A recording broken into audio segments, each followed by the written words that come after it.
5 నిమిషాలు గాలి పీల్చలేకపోయినా, 10 రోజులు నీరు తాగకుండా ఉన్నా,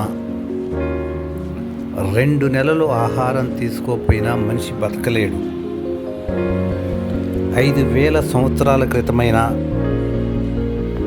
ప్రస్తుత కాలంలోనైనా, లేదా ఇంకో 5,000 సంవత్సరాల తర్వాతనైనా మనిషి మనుగడ సాధించడానికి కావాల్సింది మంచి నీరు,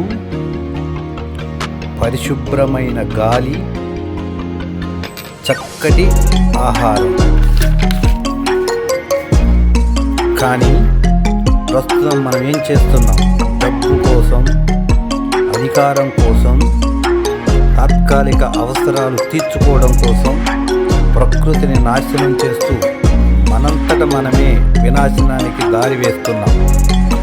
భవిష్యత్తులో డబ్బు, అంతస్తులు, అధికారం మనిషిని కాపాడలేవు. ప్రకృతి మాత్రమే మనిషిని కాపాడగలుగుతుంది. That is nature.